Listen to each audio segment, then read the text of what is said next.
just to re-emphasize the point that Comrade Mamoloko was making, and that is energy, electricity is a permanent feature of the agenda items of the NEC.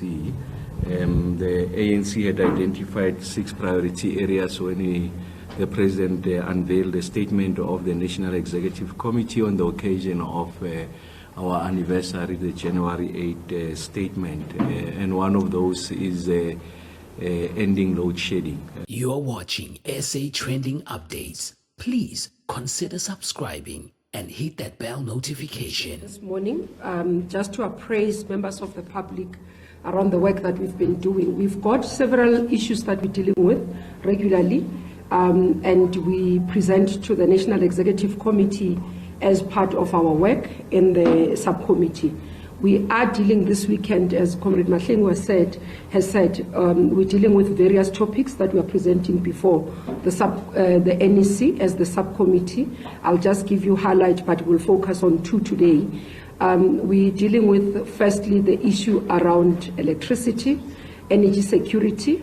As you would have known in the last briefing of the NEC, we committed that every month or every time the NEC meets, we will provide an update to the NEC on the energy security, because this is one of the areas that conference said we must act, and we must act immediately.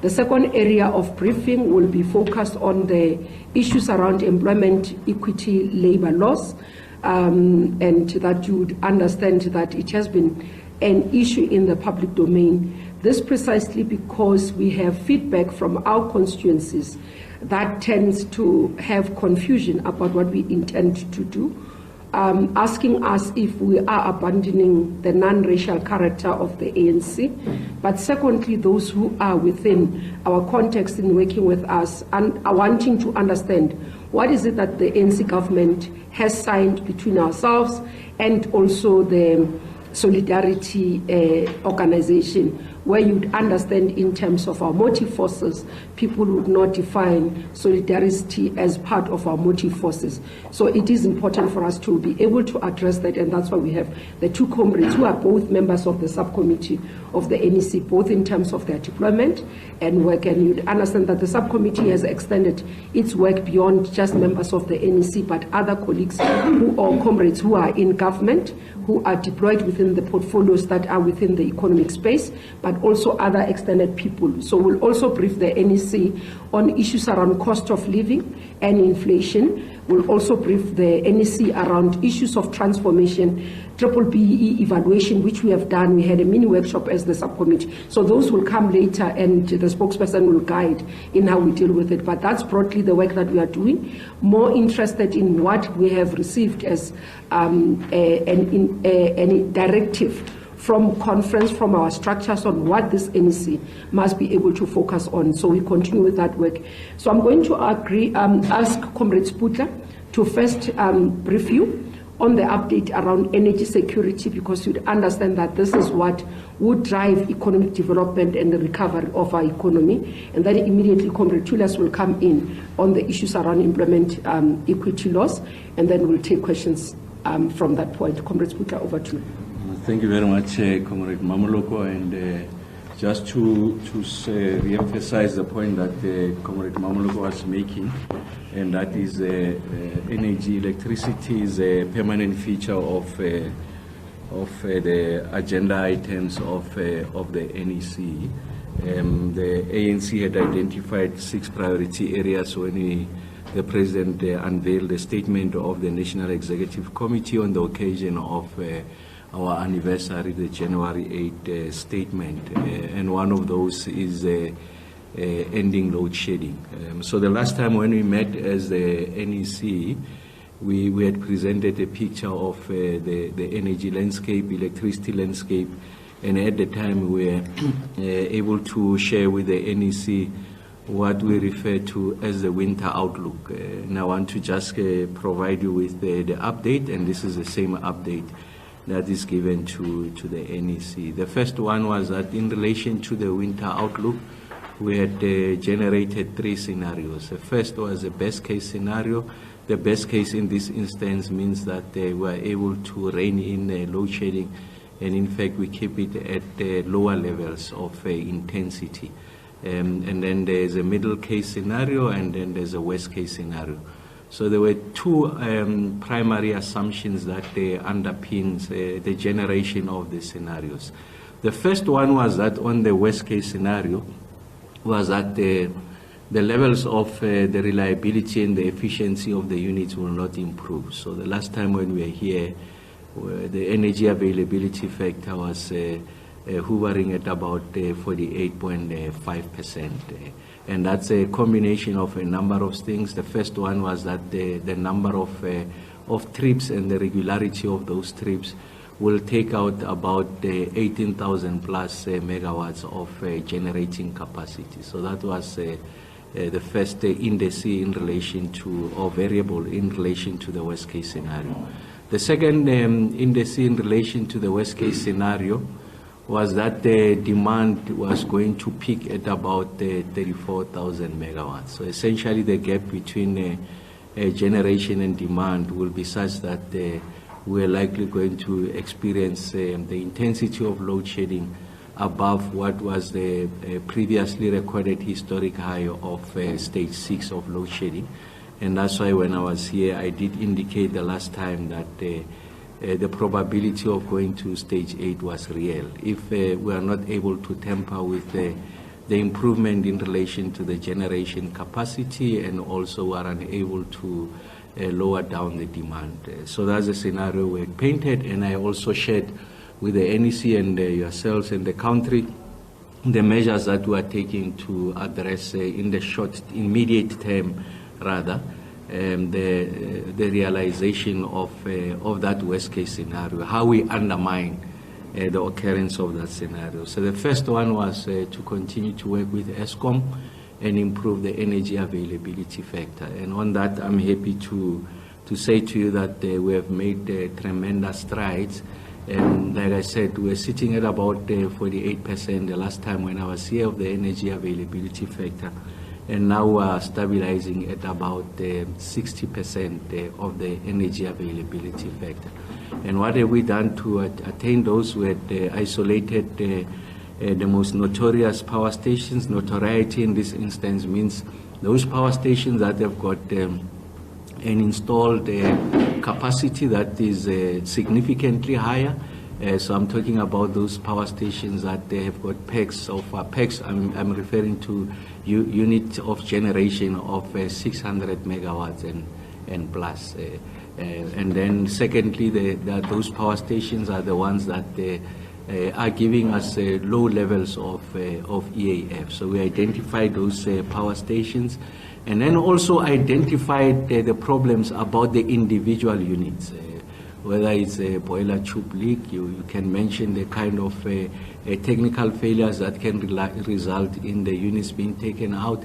And then we work with ESCOM, including mobilizing private sector expertise to be embedded in those power stations. And of course, the major occurrence that has happened between the last briefing to the NEC and now is that we have appointed the new head of generation, Mr. Begin Numa, who's got the impeccable credentials, comes highly recommended, someone who has worked through the ranks of ESCOM previously before his current stint as the head of generation.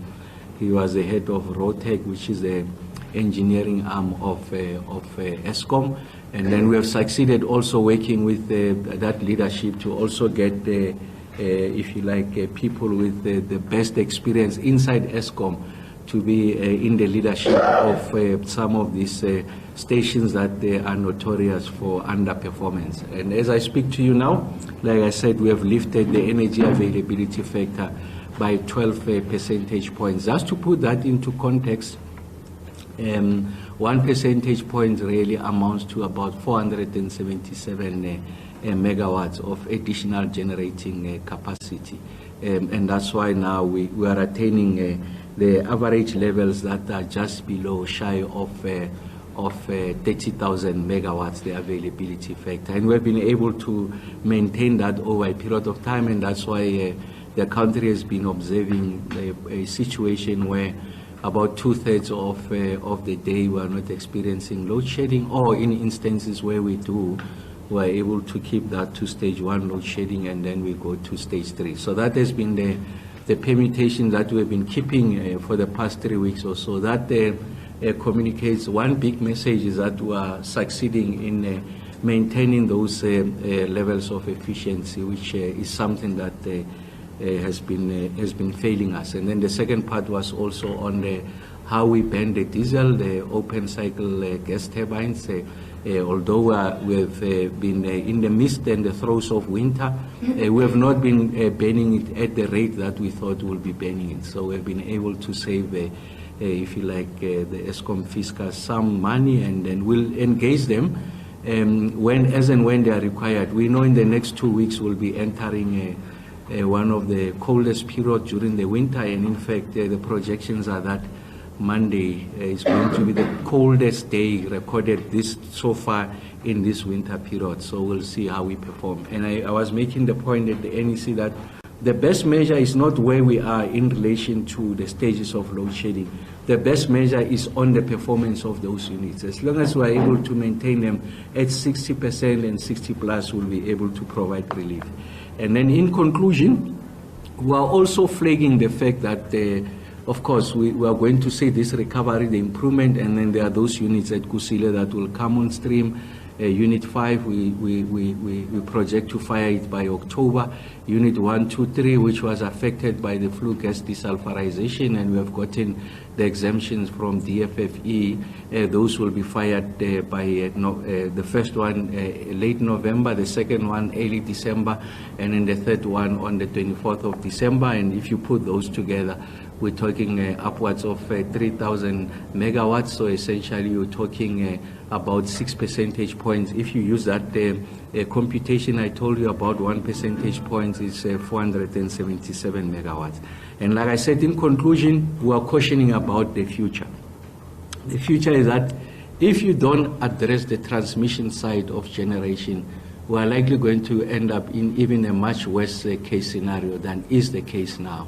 So that's the first part. The second part is about the energy resources. We know there are issues around the gas supply that we are drawing from Mozambique. I think that contract, Sasol, that it has is likely to go in, it's projected to run out in the near future, I think the next 2 to 3 years, and therefore the reliability of gas supply is at risk. So it's important that we plan now about the future, so that we don't compromise the sovereignty, energy sovereignty of the country.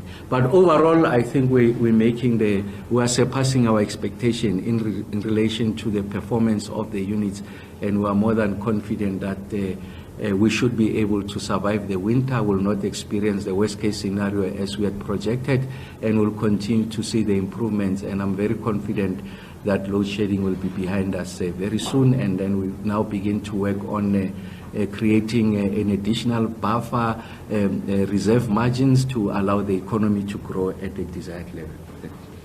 Thank you very much, Comrade Speaker. Let's move to Comrade Tulas.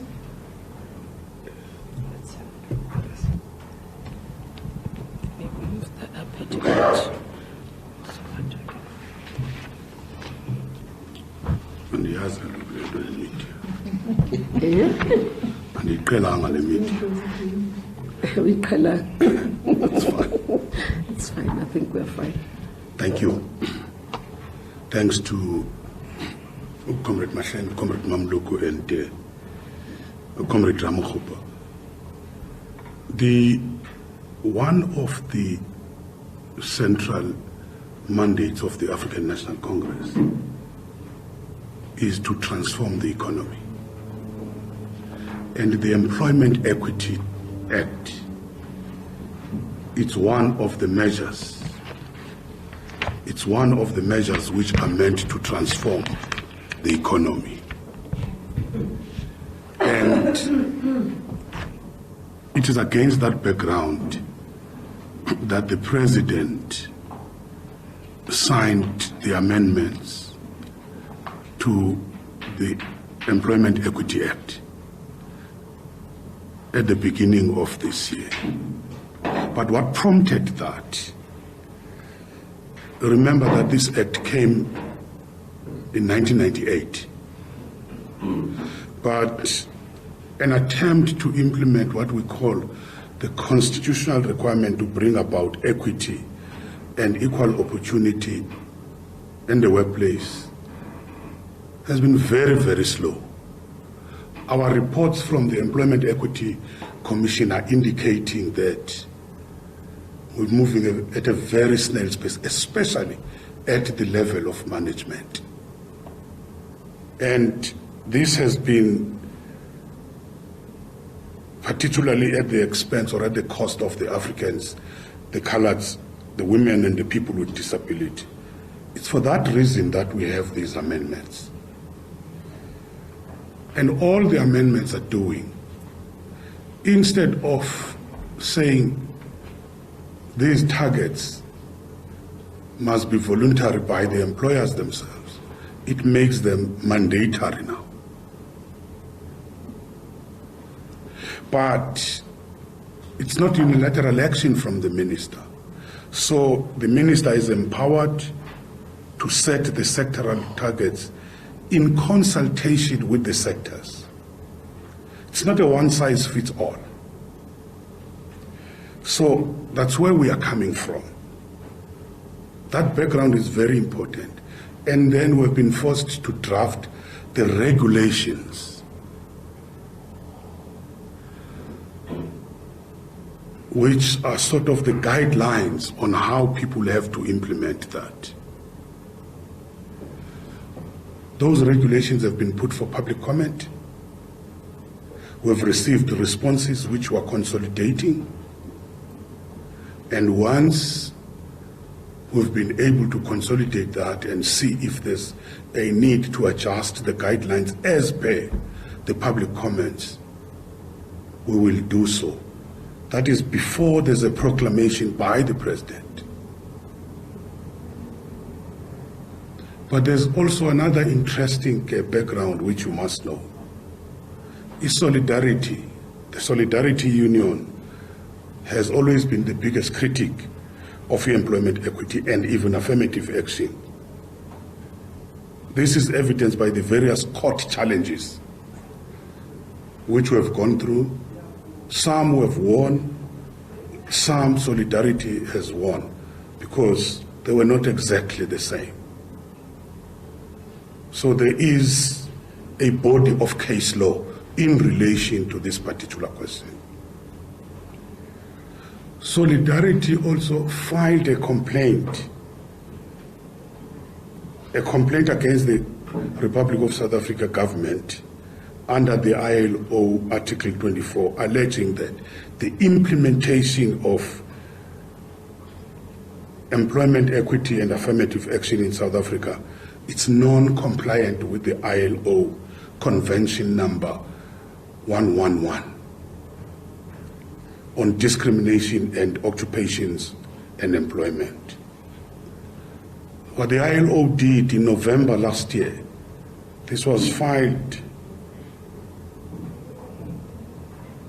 some time back, but in November last year, the ILO requested the parties, that is the government and Solidarity Union of South Africa, to consider a national mediation process aimed at resolving the dispute.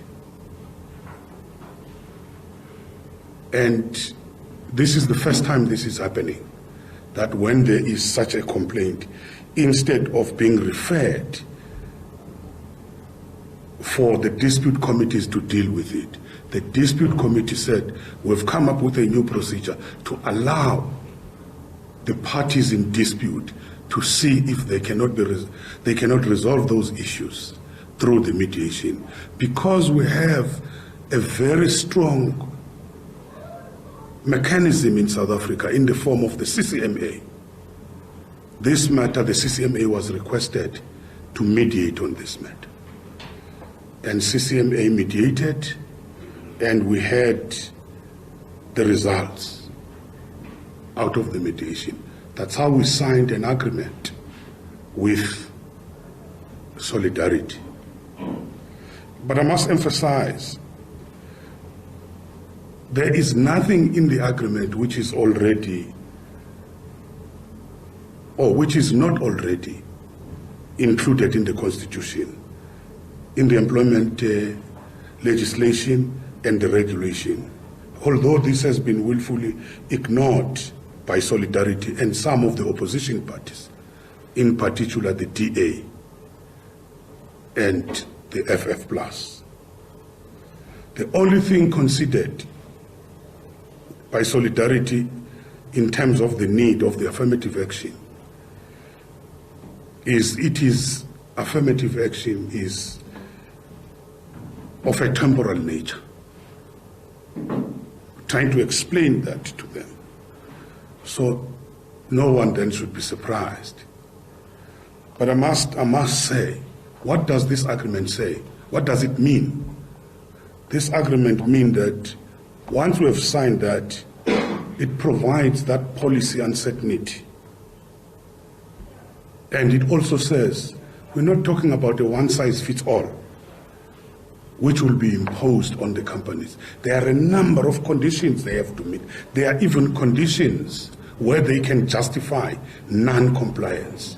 That's in the Act. But here is another controversial issue, which I think the chair of the ETC, Comrade Kupai, has raised. There have been an issue about, are we trying to balkanize this country? The issue of the demographics. If you look at Stats SA, whenever it releases the employment figures, they will talk about economically active population, both nationally and provincially, because we're sitting with a situation in South Africa where the patterns of settlement were racialized. You have a particular concentration of the colored people in the Western Cape and even Northern Cape. You can talk about that around the Durban region of the Indian people. So when companies are dealing with the employment targets, they have to take that into consideration. They can use the national demographics or the provincial demographics. That's there in the law, not in the regulations. We're just expressing how they have to be implemented. And I want to emphasize, no one from any ethnic groups would lose their job. This would be illegal and unconstitutional. It would be against the law. Lastly, Chairperson, at an international level, it will be for the first time, I want to emphasize, it will be the first time since the ILO introduced this national mediation approach that an ILO member state has successfully mediated a dispute and reached a settlement without having to appear before the International Labour Conference Committee on Labour Standards. And as such, it's setting us as an exemplar on how to use mediation internationally. And at a national level, clearly the recently launched or lodged the Labour Court case by the Solidarity and the Freedom Front, which is supporting that, it falls away after the agreement. Solidarity has said that they would like it to be made a court order. That's it. And unfortunately, Freedom Front has no case to support now. The DA, which is also trying to do that, they will be on their own on that. That's what we are dealing with here. We wanted to clarify that. Thank you, Chair.